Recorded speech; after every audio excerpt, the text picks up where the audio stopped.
What's happening, gamers? It's Ran. Today's frame that we're taking all the way to solo level cap is probably one of the most controversial frames in the entire game, Limbo Prime. Now, when you mention Limbo to most Warframe players, one of two things usually happens. Either they immediately start talking about the guy in specific public squads they played in, pulling enemies into the rifts so nobody can shoot them, or they tell you that Limbo is one of the strongest Warframes in the game if you actually know what you're doing.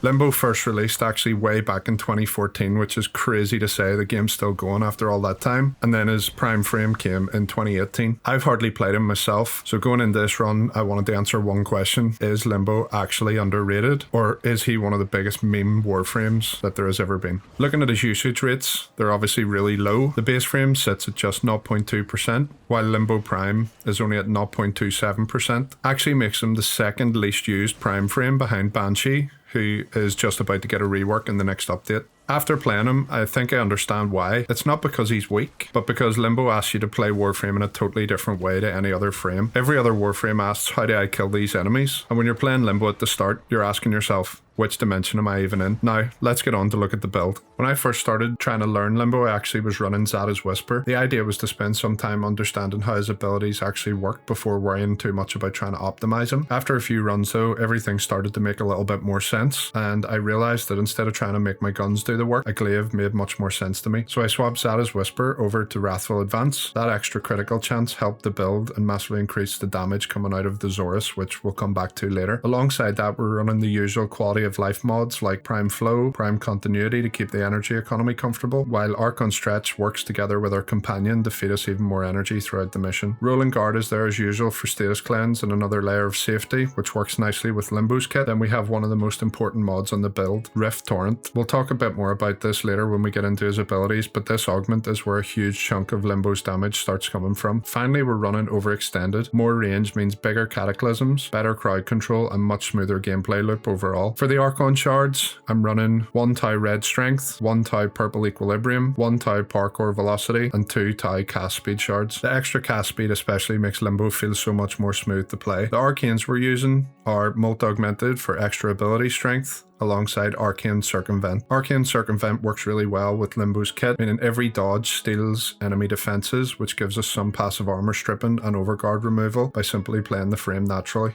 Okay, let's look at the weapons. The primary we used here was Pseudo Prime. Honestly, I didn't really use it all that much, but it's still a fantastic weapon for spreading status with the alt-fire and deleting priority targets when needed. The secondary is one of my favorites that I use quite a lot, as you'll know if you've watched me for quite some time. The Epitaph Prime, really acting as a support weapon. We've got Augur mods on here for some additional shield generation, Amalgam Barrel Diffusion for faster dodge speed, and Secondary Fortifier for another source of passive overguard, basically there to make Limbo even safer to play. Then in the melee slot we have the main damage dealer in this setup, the Xoris. Now honestly I could have gone with any glaive here, but I've not used the Xoris in quite a while, and honestly it just puts in work. I'm running just a basic influence build on this, which most of you know is completely ridiculous in the current format of the game. Combined with Wrathful Advance and everything else in the kit, it absolutely tears through enemies all the way through the run to level cap. For the companion here, we're using Diriga. This companion's quickly becoming one of my favorites over a recent number of runs. The constant electricity procs work perfectly with Archon Stretch for energy generation, but just as importantly, provides passive crowd control from all the stuns that it gives you, and gives you another layer of survivability without having to actually do anything for it, which is great. Our operator setup, as usual, is Matarai with the 547 amp. At this point, you all know the crack. It's just a workhorse setup start to finish. If any of you guys are getting good success with other focus skills in your runs, let me know in the comments below, because I'd like to diversify away from using Matarai on every single run. Another cool thing to mention with Limbo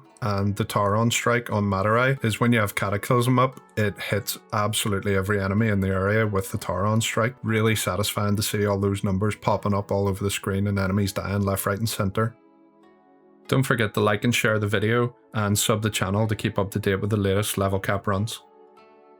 Okay, let's talk about why Limbo feels so different to every other Warframe. His passive is actually the heart of his kit. Instead of the traditional passive, Limbo can actually dodge into the rift plane, and this changes everything. While you're inside the rift, enemies outside simply can't touch you. Likewise though, you actually can't damage them either. At first this really felt very awkward. Half the time I found myself wondering why I couldn't shoot or damage something, only to realise I was standing in the wrong dimension. But after a while you get used to it and things really started to click. The rift isn't just another ability, it's it's a resource that you're constantly managing. Once I stopped fighting that mechanic and started playing around it, that's when I started to see Limbo becoming incredibly fun. Like I said in the build, we've replaced our first ability with Wrathful Advance. The extra crit chance massively boosts the Xoris was simply more valuable than Banish for this particular build and setup. His second ability, Stasis, is honestly one of the best crowd control abilities I've used in Warframe. Anything inside the Rift freezes totally in place. They can't shoot, they can't move, they can't attack you, making it really safe to play around. Outside of the usual overguard enemies, of course, everything else stops. Then in his 3 we have Rift Surge. This is where Rift Torrent comes into play. Every enemy affected massively increases the damage we deal while inside the Rift while using Rift Torrent. The more enemies trapped inside Cataclysm, the stronger we become. And finally, Cataclysm. This is the ability that ties Limbo's entire kit together with this setup. Simply drop the Cataclysm, everything inside enters the Rift. You cast Stasis, freeze the room, cast Rift Surge, buff your damage, and then just start throwing the glaives. The gameplay loop is incredibly satisfying once it clicks into place, and as for the run itself, this one was surprisingly comfortable. It definitely took me a few attempts at the build before everything started to make sense to me, and learning how to manage the Rift was honestly the hardest part. Once that clicked into place though, the run was actually quite smooth. I never really struggled with the usual level cap threats like Thrax and Acolytes and Eximus. The combination of Cataclysm, Stasis, Rift Torrent and the Xoris just dealt with everything surprisingly well. Mostly the biggest hurdle wasn't actually surviving, it wasn't damage, it was simply just trying to remember which dimension I was in, and that's probably the biggest learning curve with Limbo. Obviously, as usual, that caught me out a few times and I did get downed. However, once your brain adjusts to thinking about the Rift as part of your gameplay, the frame suddenly feels incredibly powerful. Now, I can completely understand why Limbo mains become so attached to him. There is a genuine skill expression here which a lot of frames don't actually have. The better you become at managing your Rift and understanding that mechanic, the stronger the Warframe feels. So where did I land with Limbo after taking him to level cap solo? Honestly, he's one of the biggest surprises for me so far. I completely understand the frustrations people have with him in public squads. The Rift can be an absolute melt for other players if it's not managed properly, but in solo play, he is phenomenal. The combination of near constant safety, incredible crowd control and surprisingly high damage makes him an outstanding level cap frame. Now, if I could change one thing about him, I'd probably make it much clearer which enemies are actually inside the Rift. Maybe some sort of icon above their head for a stronger visual effect. Anything that makes it easier for newer players to understand what's happening, or also for your team to be able to see it a bit more clearly. Once you understand the mechanic, the whole frame opens up, and I generally think a lot more people would give him a chance. Anyway, lads, another solo level cap clear in the books. If you're a long time Limbo main, I'd love to hear what you'd change about him, because I've only really scratched the surface playing him in these few runs. The next community vote is now live over on the community tab here on the channel, so make sure you head there after the video and cast your vote for the next frame. Finally, don't forget to join the Discord as well. It's growing every week and it's become a brilliant place to ask questions, share builds, show off your fashion frame and chat with a community that we're building. If you enjoyed the video, help me out with a like, a sub and a share so we can continue this journey through every Warframe to solo level cap. Enjoy the rest of the gameplay,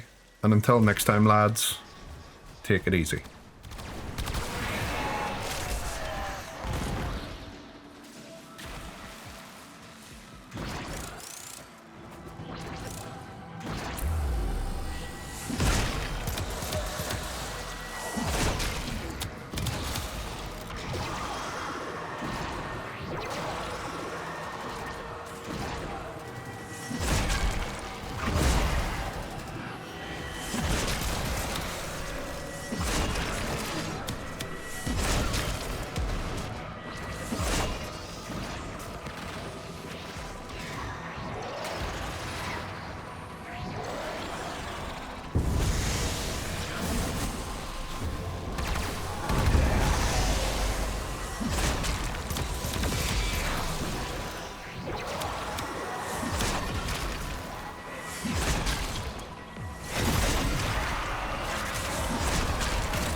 worth.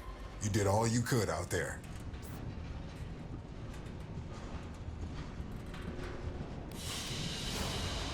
Very good.